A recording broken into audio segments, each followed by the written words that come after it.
Сәлеметсіздер ме, курс тыңдаушылар? Бүгінгі 6 сабағымыздың тақырыбы Visual Studio Code редакторын орнату.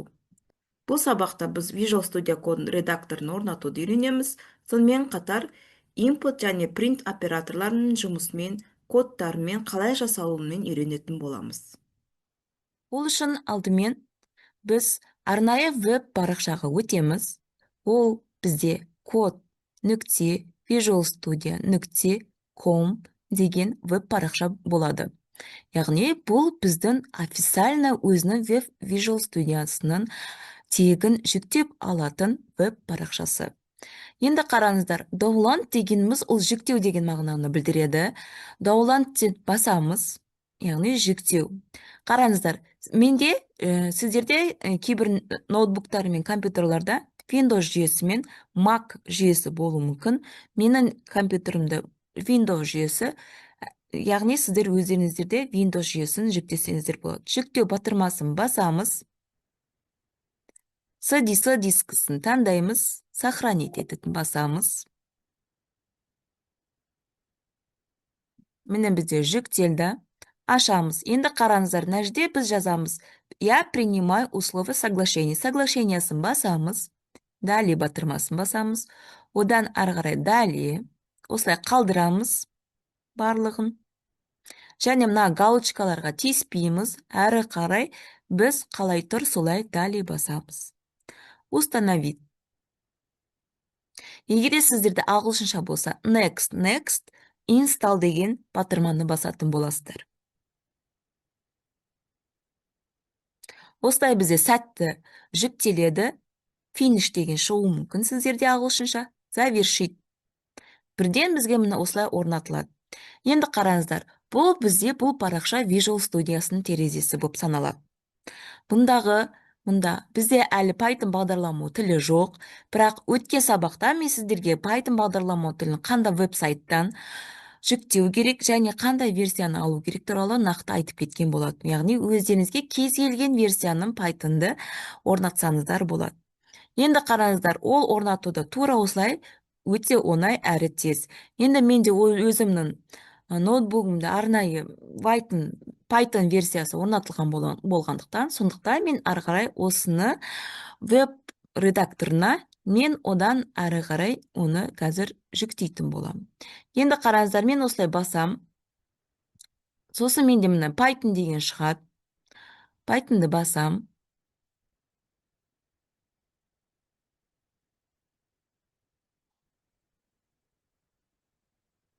Сіздерде отключить болмайды, сізде включить, яғни орнату болады.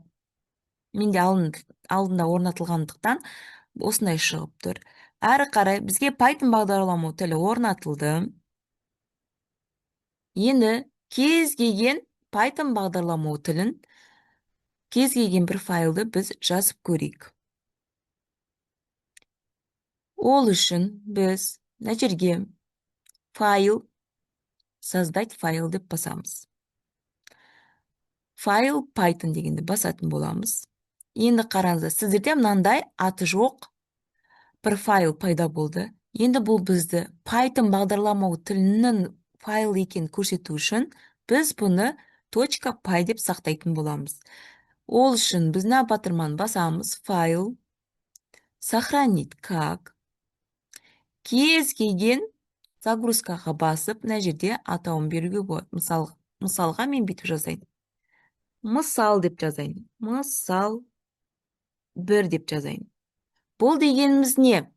Бұл дегеніміз мысал 1.py дегеніміз Python тілінің файл дегенде білдіреді. Сохранить ет, басамыз. Енді қараңыздар, бұл жерге біз жаңағы кез келген бір мысалды инпутқа енгізу функциясына жасайтын жазайық. Мысалға мынандай болсын. Ағылшынша әрбір Python файлын біз міндетті түрде ағылшын тілінде ғана жазамыз. Ол үшін перне тақтамызды ағылшын тіліне ауыстырамыз.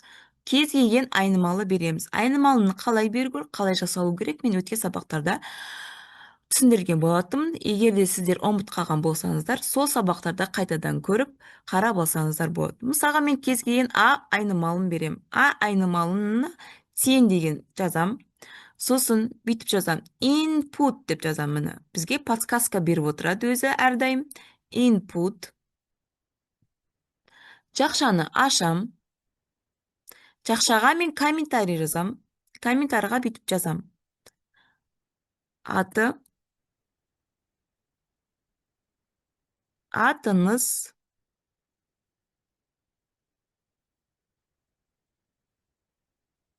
атыңыз кім деген сұрақ қояйық.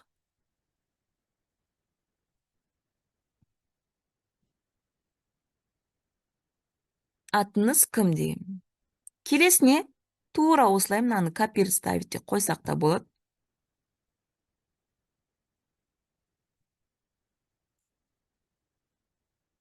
Жасыңыз нешеде деп жазайық.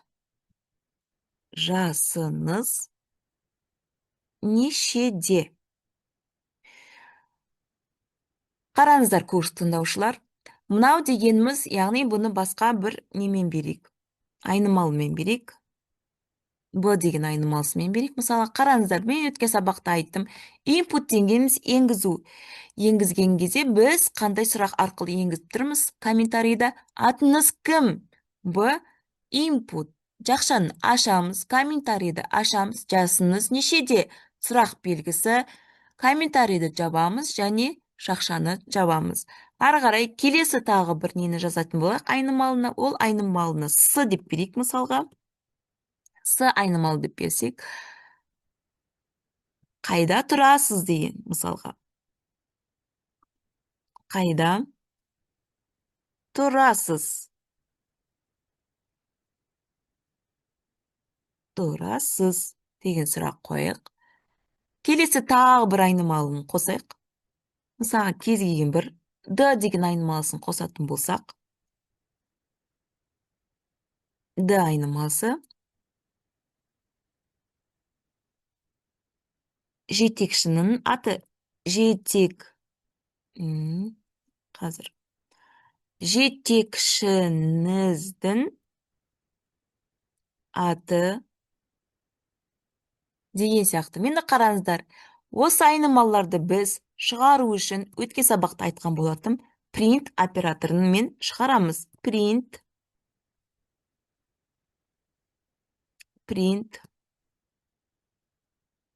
деп жазамыз. Жақшаны ашамыз. Жақшаға комментарий ашамыз. Атыңыз кім дегенге жауап береміз. Жауап бермейміз. Бүйтіп жазамыз. Атым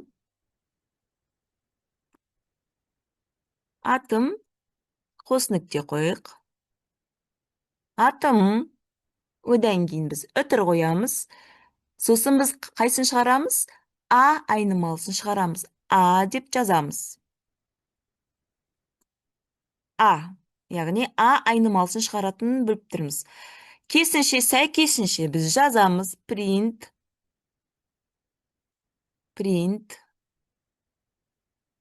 Жақшаны ашамыз.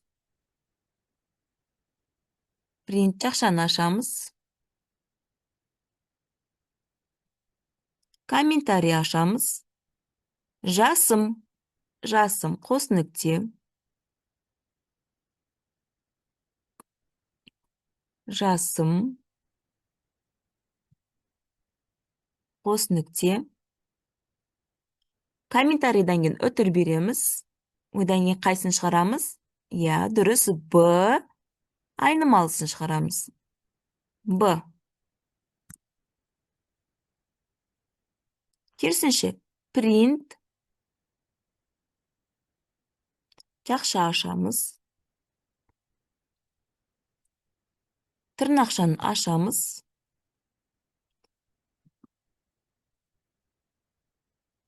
Қалада тұрамын. Қос нүкте қоямыз.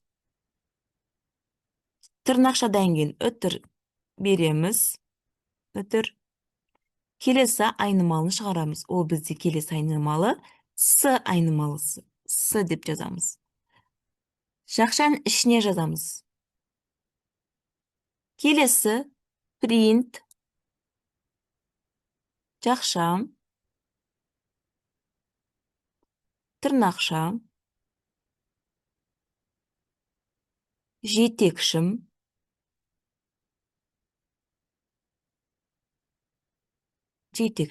қос нүкте, үтір,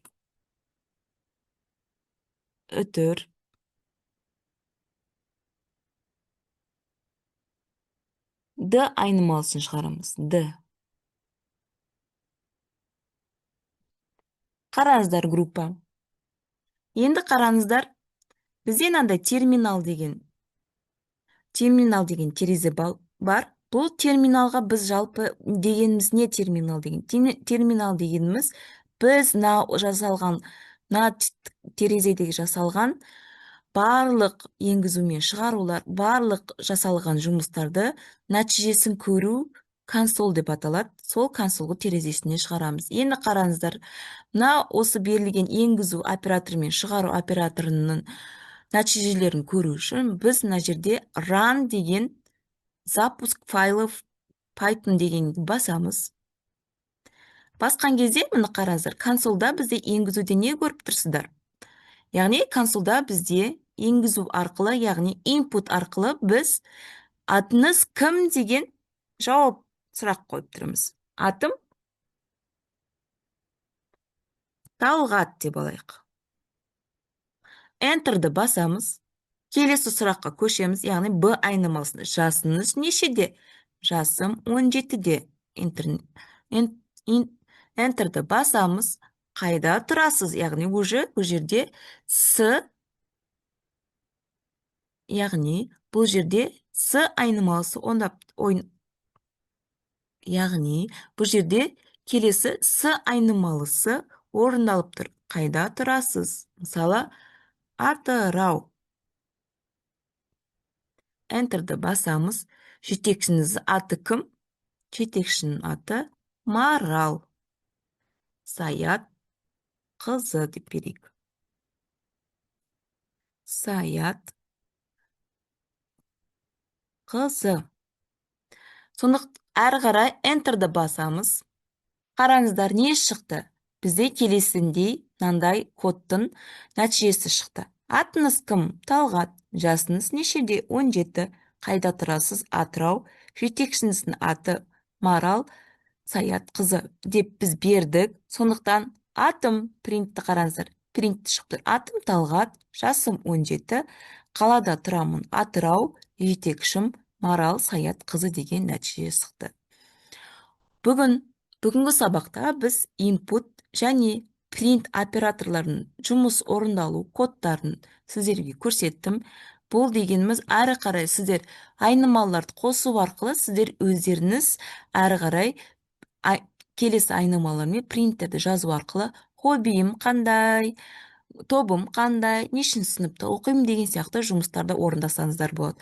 Яғни бұл бүгінгі сабағымыз қарапайым тілде шығару және енгізу операторларының жұмысын көрдіңіздер. Осымен бүгінгі сабағымыз аяқталды. Сау болыңыз.